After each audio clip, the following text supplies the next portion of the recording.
Okay. Yeah, I think we're live. So hi everyone who is joining us for this Active Streets YouTube virtual school run.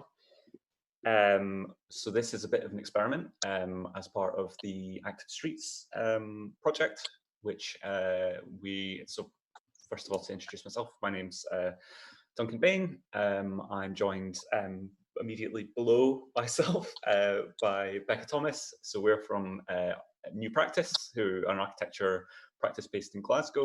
And we've also got Sam Rutherford, who is from Parsons Green Primary Parent Council, who's our client on the project.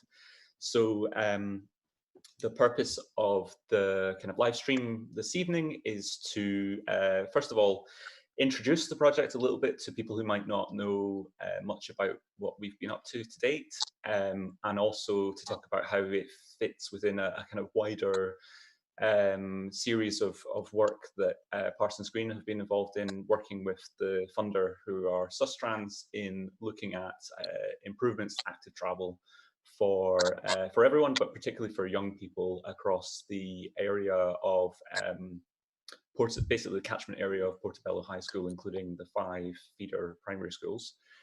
So I've got a quick presentation that I can sort of introduce some of the basic points of the project. So as I say, we're from New Practice, so we're an architecture practice, as I said, based in Glasgow, and a huge amount of our work is based around bringing the public into conversations and decision-making processes about changes to the built environment. So we do a huge amount of work at both kind of architectural scale, but also in terms of strategy and placemaking projects. And we are working with Parsons Green and Sustrans in the Portobello and kind of surrounding area, looking at active travel specifically as part of the Sustrans funded project, which comes from the Places for Everyone funding. So just to give a bit of an overview of the project area. So this is the catchment area of Portobello High School, and includes the 5 feeder schools. So it's a pretty large area, stretching all the way from the beach at Portobello through to Holyrood Park in the kind of west side of that catchment area. And this project, as I mentioned before, is funded by Sustrans. So that's the kind of nationwide charity whose mission it is to improve active and sustainable travel for members of the public.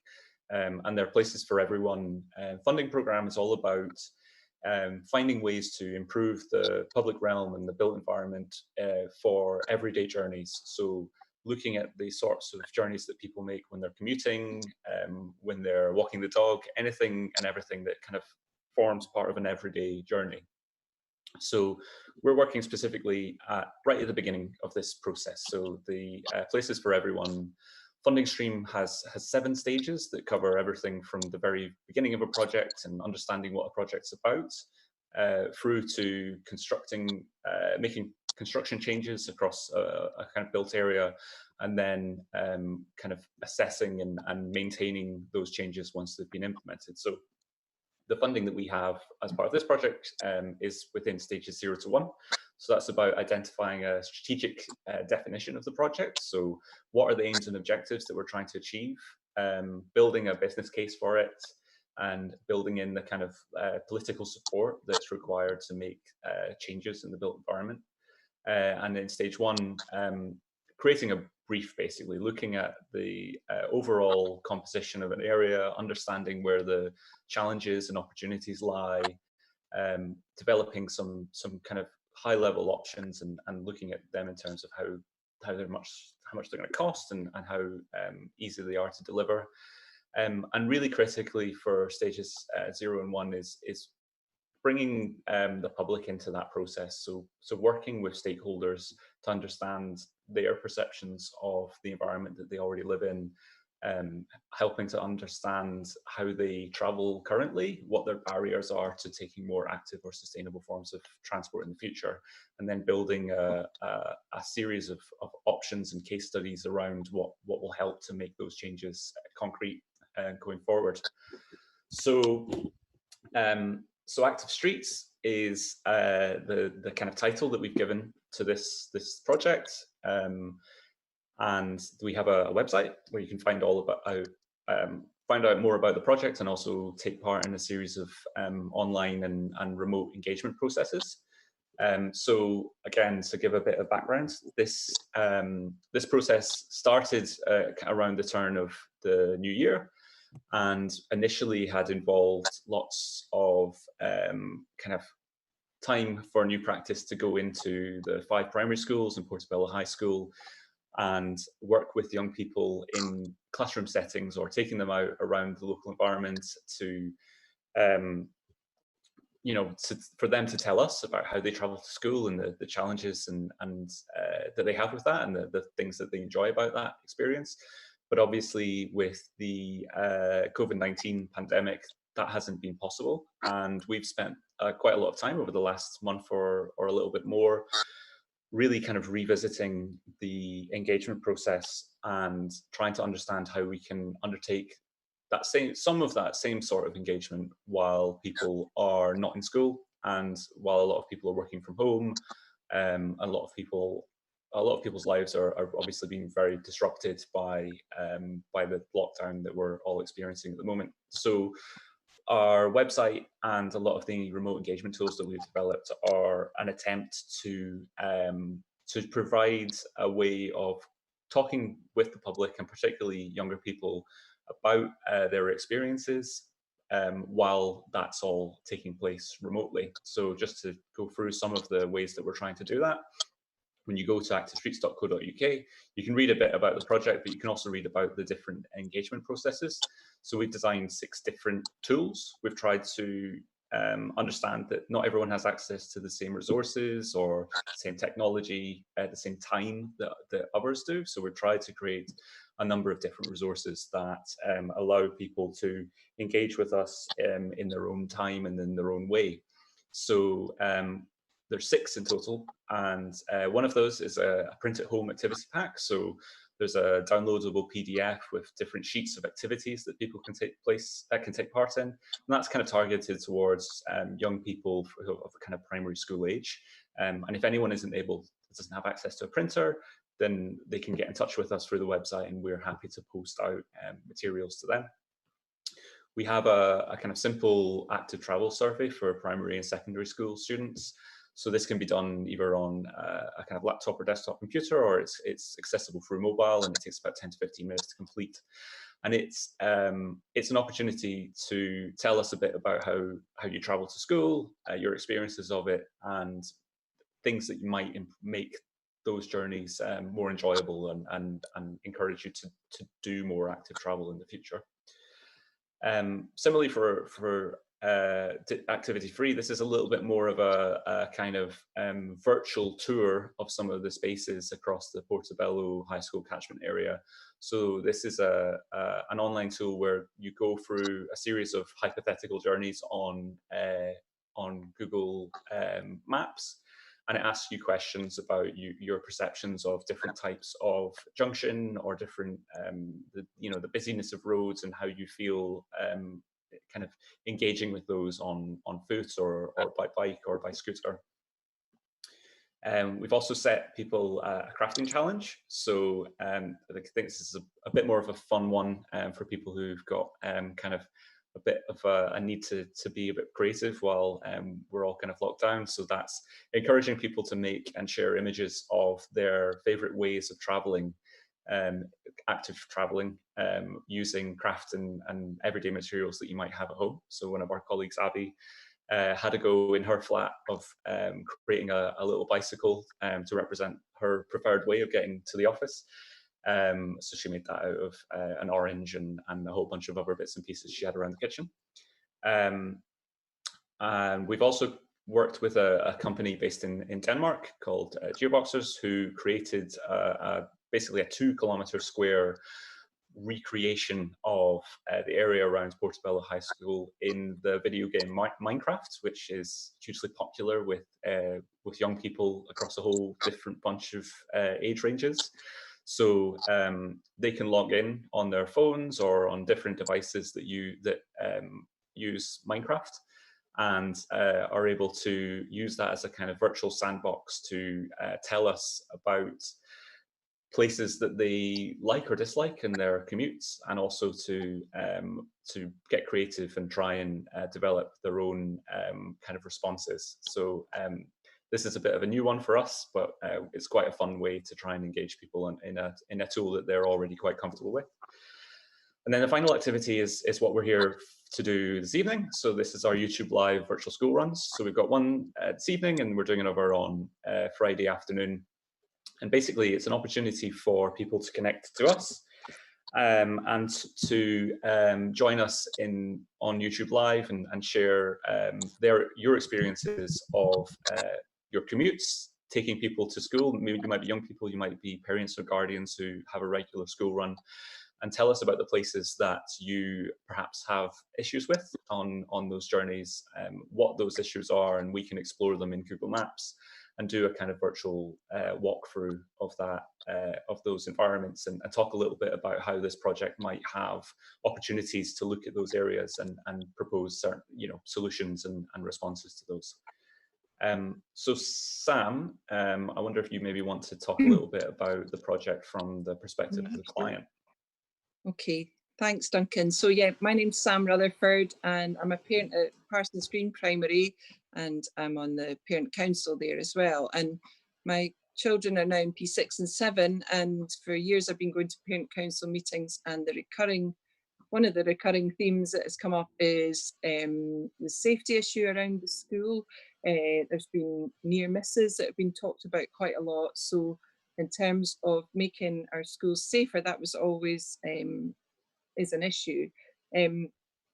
With my children about to go up to the high school, I've also got concerns about that longer commute to the high school and how safe that is, because I would like them to do it in an active way. So this project came about through speaking to other parents and getting expertise from other parents to put in a proposal to Sustrans. We felt that it was really important to engage young people and to get their views on how they travel to school and how they see things being different, and how we can maybe make some big changes, especially in the current climate of, there being so many issues around sustainable travel and less cars on the road. And this project has been building and building, and it's called Cluster Connections because we want to connect all the primary schools, which I think have similar issues around their primaries, but also have similar issues with traveling to the high school, and high school pupils obviously too.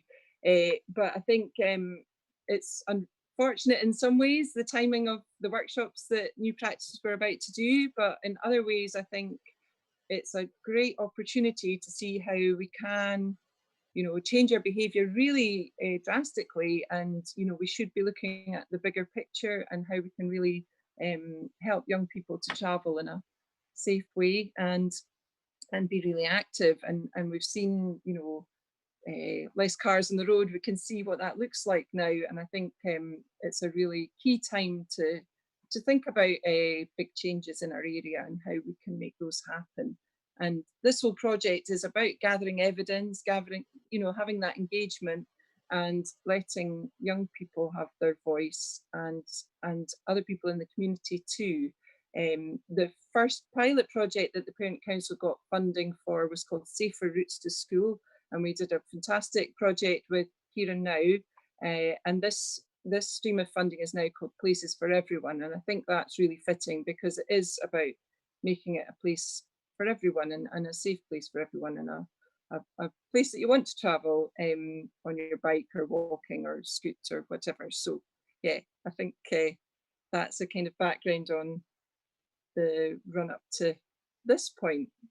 And we're so excited that New Practice have managed to come up with all these amazing activities. We're really impressed. So hope you can get a chance to share these and take part and have your voice heard, because we want to hear from everybody.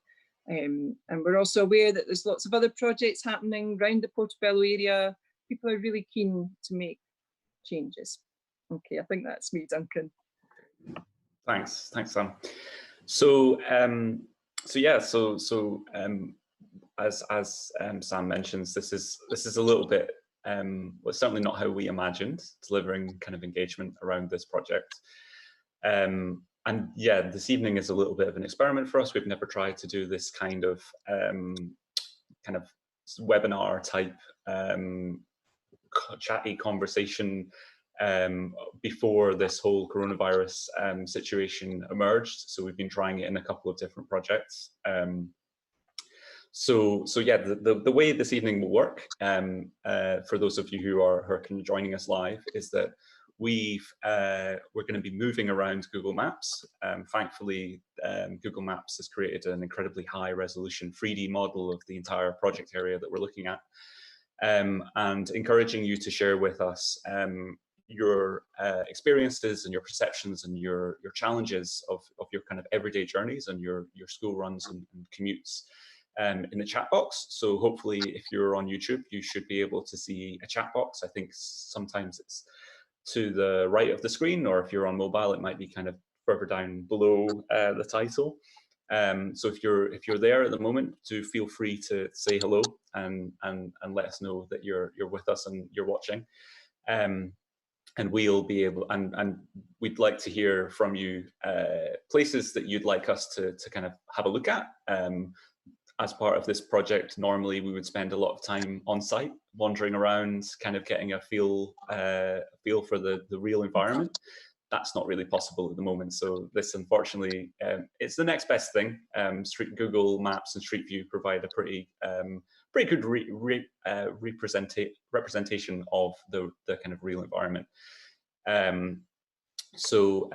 Yeah, to kind of get the ball rolling, Sam has suggested a couple of places from her experiences at Parsons Green that we can maybe kind of have a little conversation about. And if anyone would like to talk to us about other locations across the area, let us know in the chat box where those are.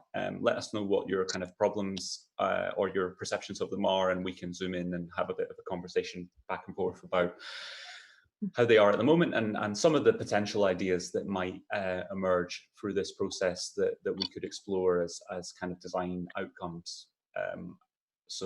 Yeah, and Becca and I can kind of input with our kind of hats on from a kind of architectural or kind of urbanism perspective. So I think I've got a bit of a route up from a description of a bit of an issue that Sam highlighted. So do you want to talk a little bit about the area around Parsons Green and some of the issues that are quite common there? Yeah, so we're so fortunate. Parsons Green looks onto Arthur's Seat. It's a beautiful location. And I think, drop off and pick up times, as will be the case at all the schools, is the trickiest time. And what happens generally is there's a lot of parked cars on the way down to the school on Meadowfield Drive, which means there's quite a lot of road rage because there's cars coming the other way, and it's kind of a one-way system when cars are parked. So if you're, have to reverse the length of Meadowfield Drive, it can put you in a bit of a bad mood. And there's quite often quite a few issues around that. So Meadowfield Drive would be a starting point. Also, as you go round the corner to, I've not written it down, is it Paisley Drive? There's also a lot of parked cars over driveways, and there's a lollipop man there who there's quite often been near misses because there's too many parked cars. So that's one issue there, which, yeah, we can maybe have a look at. Yeah, so maybe I can zoom in. Are you able to see my screen at the moment, Sam? Yeah. Perfect. That's good to know.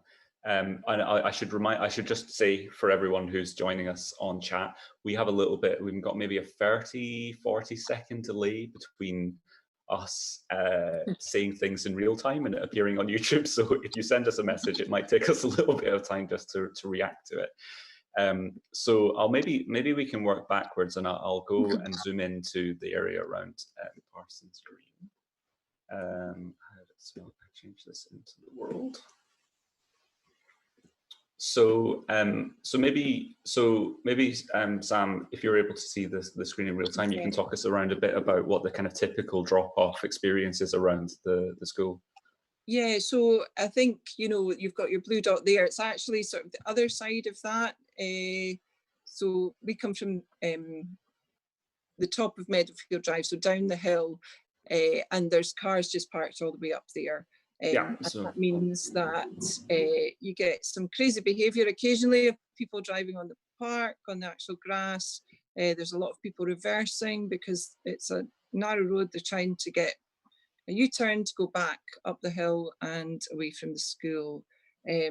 So, you know, this, I suppose there's a few different things that could happen there. It could become a one-way system. It could, we've talked about this, I think it's the Safe Route scheme, where you're not allowed to park there at all. So there's various things that could be done. In terms of scooting and cycling to school as well, there's a paved area that can be used on the park side, so that's really, really good. And there are sort of a lot of positive things to your route to school. But yeah, I think it goes back to, I suppose, how do you encourage people not to take their car to school? And I think that's one of the big issues here. But also, if you do have to take your car, how can you park safely, and how can we have a flow and a route that works well for everybody, and doesn't cause road rage, and doesn't cause upset, and doesn't cause any danger as well. So I don't know, I think there's, yeah. I mean, obviously, with the whole kind of cars to work issue, or cars to school issue, you want to try and avoid moving the problem as well. So we want to try and avoid, you know, having a location for parking and then walking to school, although that might be an option for certain people. Can you kind of move the point where you park away, you know, an easy walking distance from the school, and identifying some locations, more than one location, so that we don't just move this significant problem from one place to another, but by spreading that out over a nearby area. That might be one option to look at, and highlight to parents who do have to drive their kids to school. But I guess other options for me would be looking at how you cross that road from the park to the school. Is there a dedicated crossing, or is it a lollipop man only? There's on the sort of, not on the park side, but round the corner there's a lollipop man. On Paisley Drive. Yeah. Okay. On Paisley Drive, going into the side entrance of the school. Yeah. So if you're scooting along the pavement on the park side on Meadowfield Drive, is that just kind of, you just have to good road crossing as opposed to assisted road crossing? There's a dip in the pavement. There's a sort of specific bit that people cross at, but there's no painted lines or anything like that. So that might be something we could look at in this project, as some design around like the entrance to the school, and using both sides of that pavement then to give more space for safe scooting, safe cycling, safe walking for young people. And providing a crossing or something that acts as a crossing during those periods. There's some fantastic projects that we've seen recently about creating not zebra crossings, but really bright patination on roads outside certain key areas, so that you create something that drivers automatically slow down towards anyway, because it's not quite a zebra crossing, it's not quite a road crossing, but it's a kind of, it's a beautiful object in the landscape, in the road, that could start to add, you know, quite low cost, quite low impact, but could start to add something a little bit special to these areas outside schools. And I guess, is this the back gate then? Yeah, so I think this is the area where the, there's a lot of issues with people parking over people's drives, and just, I mean, it's all, you know, even with the yellow lines and the zigzags, people just kind of ignore those things when they're desperate to drop their children. So I think, that gets very clogged up. I mean, that just looks so different now with no cars on it to the drop-off time at school. And I mean, these are narrow roads as well, assuming they have low speed limits already, because it's a residential built-up area. So, you know, that may not be a solution here, but it might be a solution elsewhere. But yeah, certainly looking at maybe attractive, kind of safe street style road traffic calming measures might be an option to significantly reduce, rather than just a yellow line, what else can we do that might help reduce parking in those areas? And again, I think for this one, it's more about moving the parking to a safe distance, so that there's a 5-minute walk at the end of your journey for everyone. if that's possible to manage, and then you know, providing a small area where some users can drop off directly outside the school as need be, particularly for those with kind of accessibility concerns or other issues that yeah, managing that is always going to be a challenge. Yeah. I'm wondering, Duncan, if, well, is there some comments on well, I wonder about the high school, just because that affects everybody. Yeah, sure.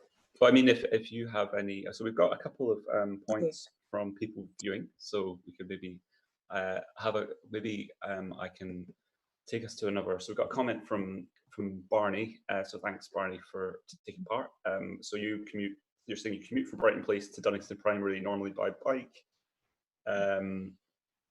And so driver speed on the journey and every junction is unsafe. So what I'm going to do is I'm going to bring up that route for Brighton Place to Dunningston Primary. I suppose one advantage of this is that we can go pretty quickly from place to place, which we wouldn't be able to do as easily. So if I can hopefully bring that route up. No, it's not working. Bear with me, just technical issues. Okay, so I'm going to set this. So I'm presuming, Barney, if you're still there and you want to add any comments about your experiences. So this is traveling on, you know, a fairly straight, but I would imagine fairly busy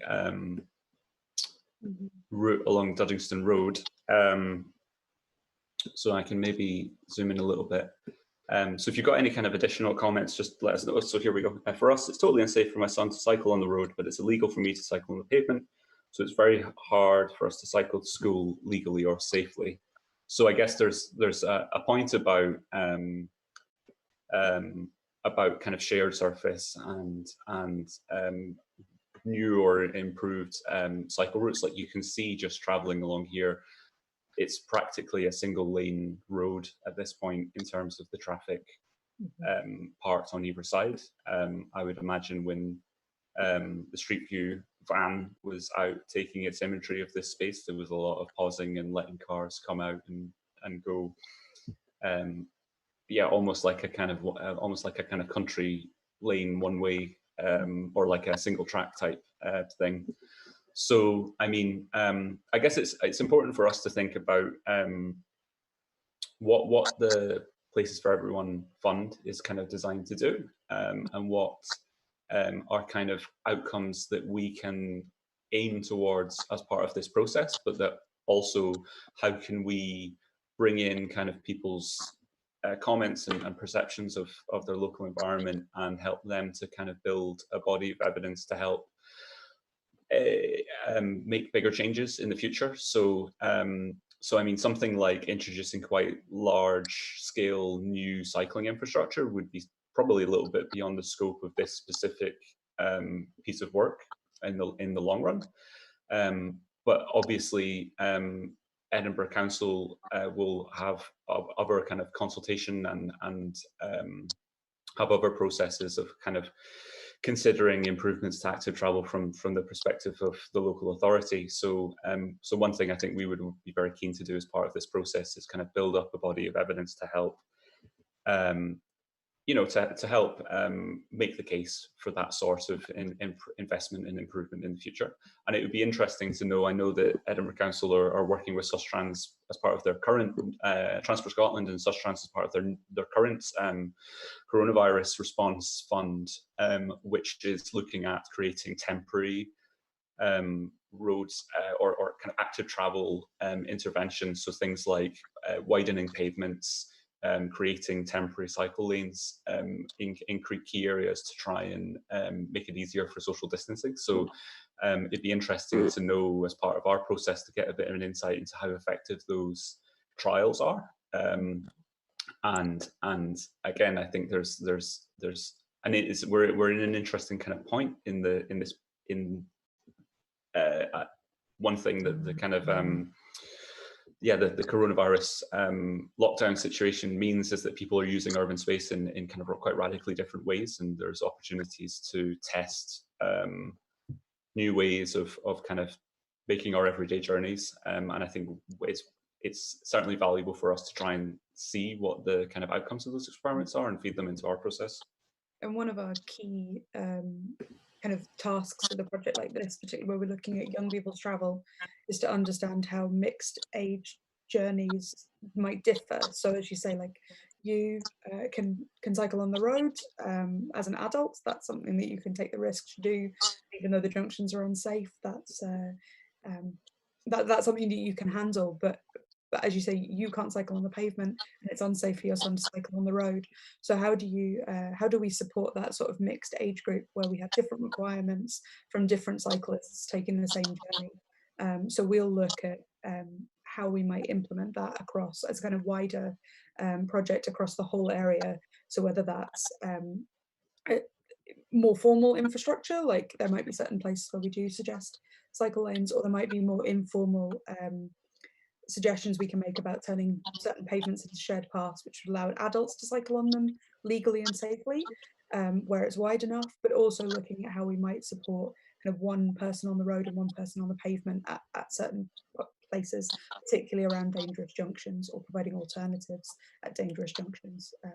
I'm a cyclist myself, and I know exactly how that feels when you get to those spaces, and you know that you or the person that you're who is accompanying you is not going to be able to manage this. You have to come off and think around that. So it's a really good one to highlight because it's such a challenging road with parked cars on both sides, quite a narrow street. That'll be a really interesting design problem. I'm going to go away and think and research some interesting ideas for that one. Yeah, and I think there's been quite a lot of work from Duddingston Primary already on that area. There's a lot of commuting past St John's, which has a huge drop-off number of cars. I think partly because it's not just catchment people, it's a Catholic school, so people travel from all over. So I know that some of the Duddingston parents have done quite a lot of work on that and have been talking to Edinburgh Council about making changes there. So I think that's the other thing, that it's kind of that crossover of different projects that are happening. And Barney, I think that there's some consultation going on about the Stanley Street junction with Edinburgh Council. It might be worth checking out that if you aren't aware of that so far, to see or to make comments on that. I think you'll find that on their website too. So yeah, but I think the idea of shared spaces definitely, Becca, it could, you know, there wouldn't need to be huge construction work. It could be something that is about, you know, designated areas for pavements that you can cycle on, basically. I don't know.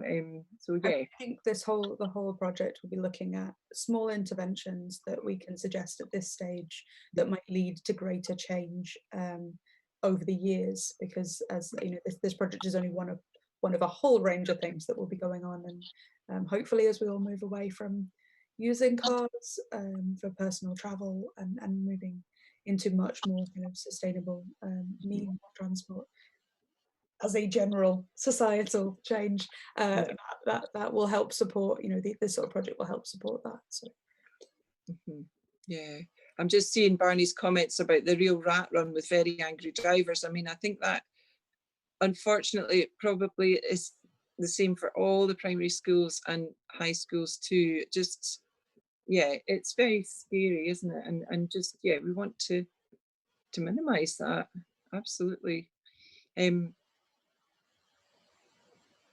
Is there another area, Duncan? Is there a suggestion from anyone that's watching? Yeah, so if anyone is watching it's okay. Yeah, if anyone is watching and has other kind of areas that they'd like us to look at, but Sam, you mentioned the high school, so I wonder if as this is somewhere that ultimately, like all of the kind of parents and guardians with children in schools are going to have kind of experience of going forward, and we can maybe talk a little bit about the area around the high school,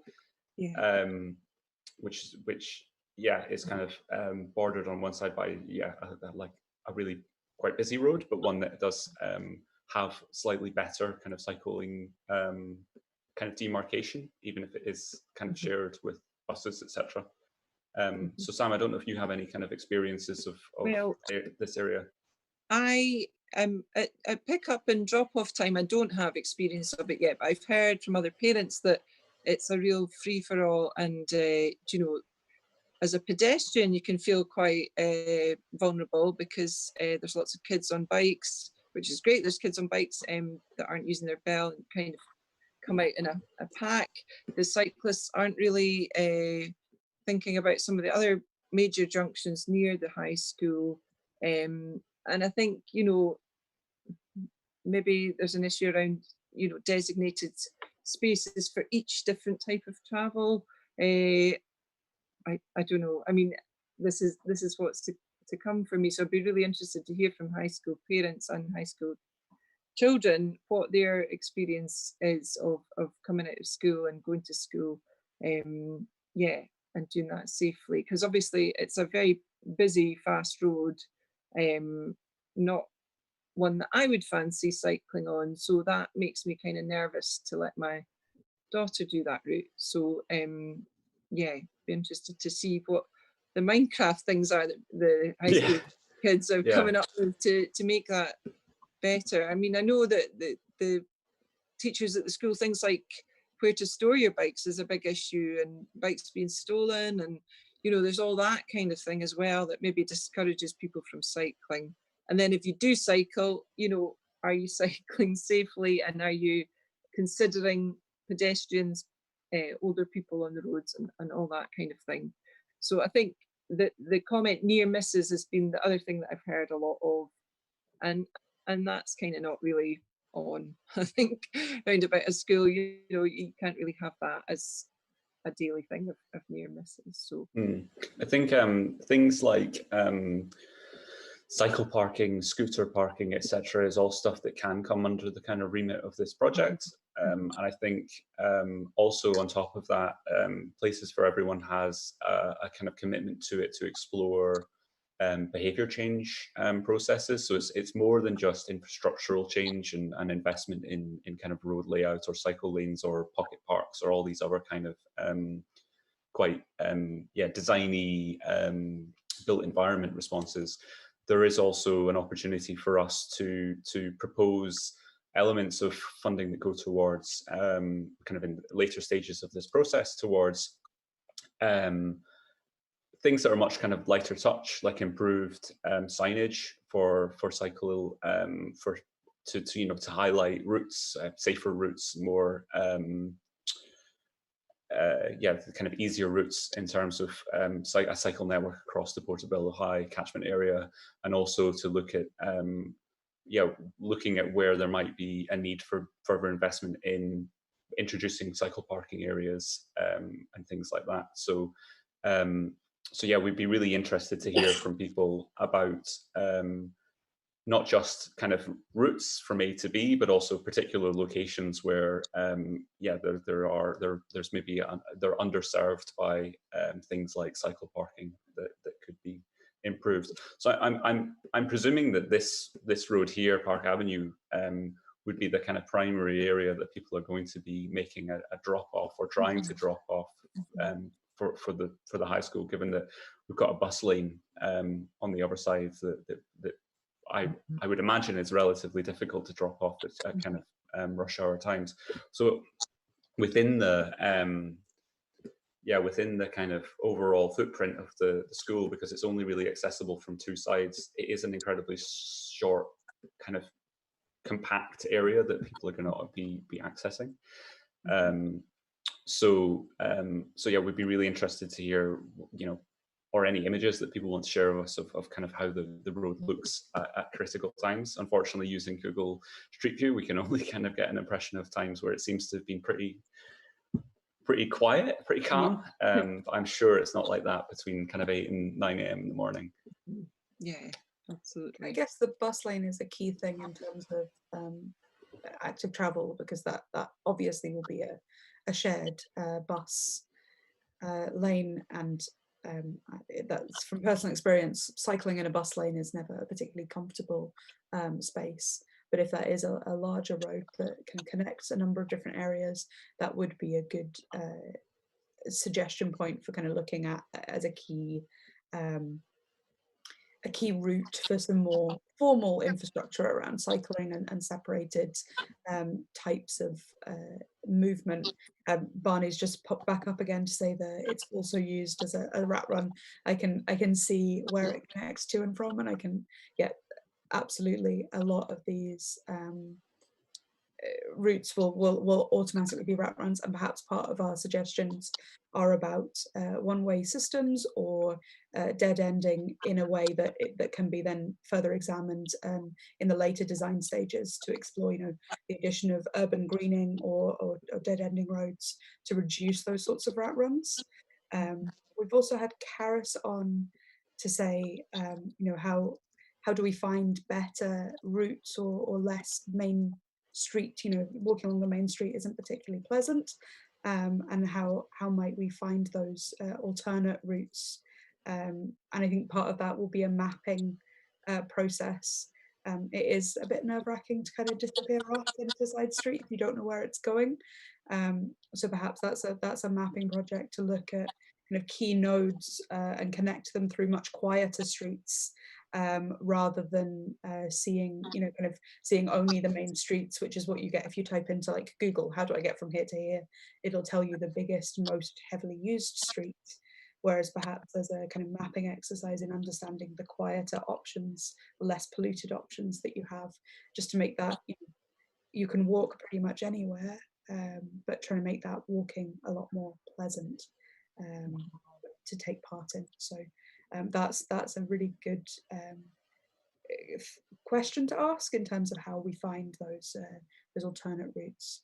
That mapping is something we can definitely look to undertake. And that's definitely something that can be part of a kind of much softer process working with schools. As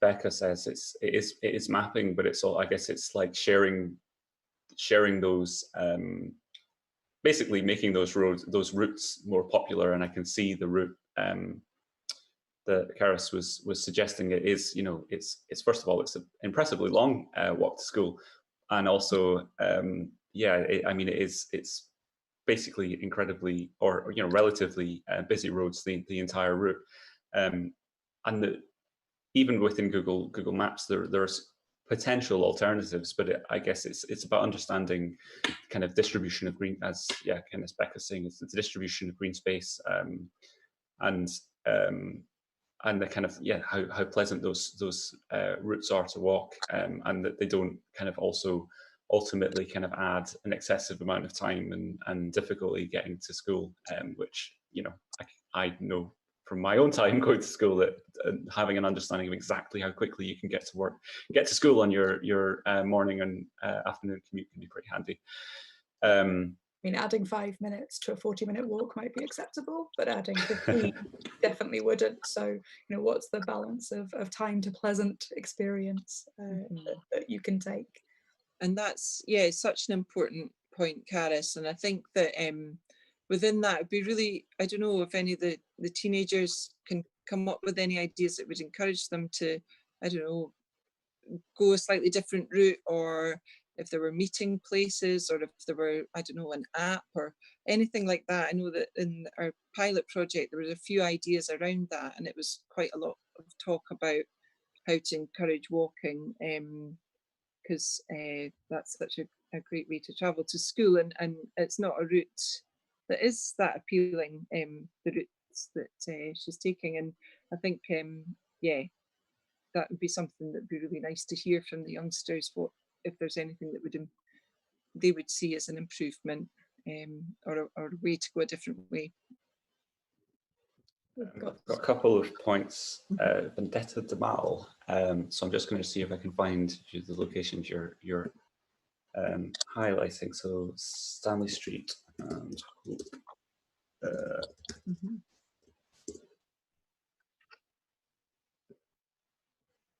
Just while you're looking up that route, Duncan, Karis is just saying about the pack creature. I think absolutely a known route and a sort of expected route almost, as what I would want for my girls when they go up. So yeah, some way of promoting different ways there, or I don't know. Yeah. I mean, as a person who, when I was tasked with going to school by myself, my parents made me do a trial run and try all the different options. And then as soon as we went to school, that was completely abandoned because I just walked the same way everyone else did. So I think it is finding those safe ways where you will be around peers. And not walking by yourself, and particularly on a longer route like that, where peers will join you along the way, potentially, rather than feeling kind of completely alone along the route. So yeah, what is the right way to and I guess within that, there might be things that could be looked at, for example, lighting, or I don't know, just lighting, greening, seating, things that make those routes more populous for slower methods of travel. We'll be looking at a number of different ways that while they might not reduce car traffic immediately, will increase pedestrian traffic, increase scooter, increase bike traffic, so that they become routes that are known for that, rather than routes that are known as rat runs, or routes that are known as kind of good for when you want to quickly drop off in the car. So I think it's about those we can't fix all the problems immediately, much as I would like to, but finding ways where we can kind of use that sort of incremental, almost intervention-like change, test ideas through a project like this to get there. I see Duncan's got up our Vendetta del Mal sites. Yeah, so I'm presuming it's this kind of route that runs around the back of the golf course. Like I'm imagining that's kind of a bit of a rat run for people trying to kind of skip going around the school area. But it's also, I mean, I can imagine from a pedestrian's perspective that this kind of not particularly overlooked link, where with the golf course on one side and the kind of railway depot on the other is not the most appealing route at current, and it's a very narrow road for traffic coming in both directions. And again, if that's got speeding cars, that becomes a very unpleasant walking route, unless you're walking across the golf course, which may or may not be allowed. I'm not sure. Yeah. I'm not going to advertise it as an option. So is there are a number of then streets being dead-ended and more kind of cul-de-sac areas made in this kind of in these residential areas around, that will have a significant impact on rat runs, and will have been put in place to reduce that sort of traffic. So again, we'll seek out what's already being done on that end, and suggest further locations where that might be appropriate, particularly around the 5 feeder schools and the high school, just to kind of add into that that change over time. And I mean, I think it's important for us to really reflect that this, being stages 0 to 1 of a 7-stage process, we're kind of only at the very, very outset of kind of engaging with the powers that, the people that actually have the kind of power politically to enact any of the kind of changes that we talk about, in terms of making sure that we're integrating everything that we're looking at with what City of Edinburgh Council are already proposing, and as Sam touched on, there's a few kind of consultations that are already ongoing. So their engagement consultation portal on the City of Edinburgh Council website is a kind of good place to go to check that some of the things that might have been raised this evening, or things that you've kind of been conscious of, may already be things that the council are kind of consulting on. And we are in contact with people from the active travel team at the council. So our kind of creative, I guess our role is to kind of translate some of the kind of asks and desires of the community, and then translate them into a kind of package that ultimately it works within the kind of framework that the council are operating within. and trying to pull in kind of additional stakeholders and funders, etc., to kind of leverage what Sustrans do, and Sustrans do a fantastic job of funding like huge amounts of infrastructural work, but you know, they are very reliant on very close working relationships with local authorities to make that work happen in practice. If anyone, I guess it's useful for us to flag up as we're kind of coming towards the end of the live stream this evening, is if anyone has kind of other things that they would like to tell us about that occurs to them over the next month or so, while we're still working away on the project, like, we're very happy to have a conversation by email or chat over the phone.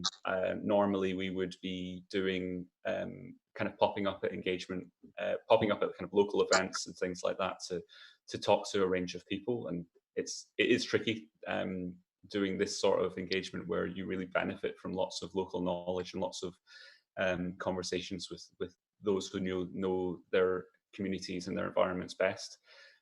So yeah, we're definitely eager to hear from people and kind of go into the you know, the detail of the experiences that they have. So we have the tools on the website, but we're certainly also happy to have much more kind of informal conversations and yeah, and kind of be informed by people who know the neighborhoods best.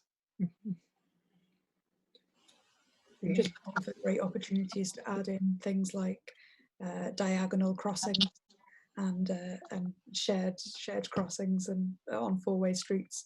So that's I'm really enjoying just staring at the map and trying to figure out where I would put all these things that are in my head design-wise. All the pocket parks I want to put in. I know that pocket parks was with our pilot project we did with Parsons Green, that was something that was talked quite a lot about, and just that kind of idea of enjoying your local space as much as possible. And I think you know, in current times as well with this pandemic, it's really shown how strong our communities are, how important our local communities are, and yeah, the idea of the pocket parks is great.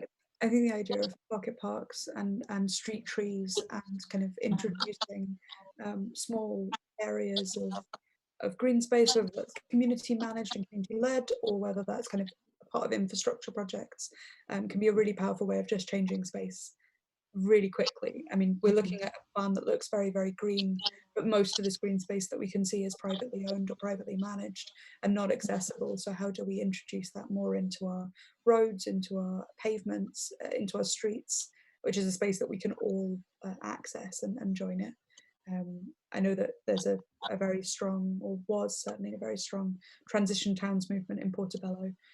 So connecting into that sort of work that's already happening in terms of sustainability and that route. Yes, more pocket parks. I'm happy with that. We'll dot them around everywhere we can on our plans.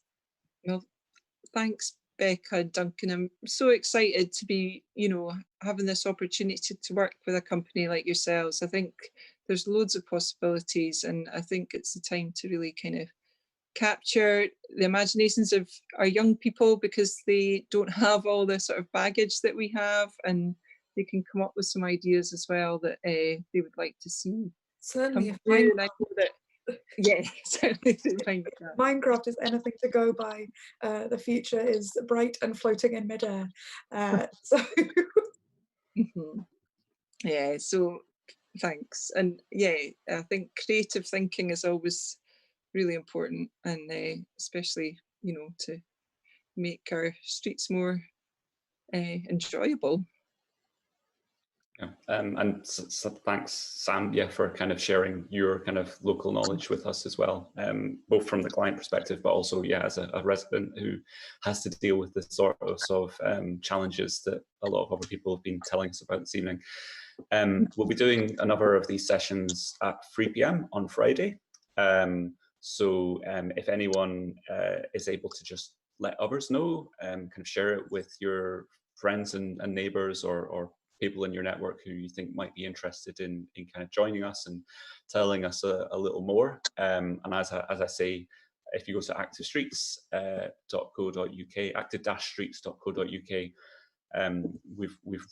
we've definitely tried to produce some resources that help us obviously to learn, but we also know that there's quite a lot of young people who are kind of at home in slightly unusual circumstances, who are maybe at a bit of a loose end. So hopefully there's some kind of valuable resources in terms of some opportunities for a bit of creativity and something maybe a little bit out of the ordinary. So it'd be great if anyone is able to respond to some of those or pass them on to people that you know who might want to find out more. And we're very, very happy to kind of respond to emails and to have more informal conversations with people.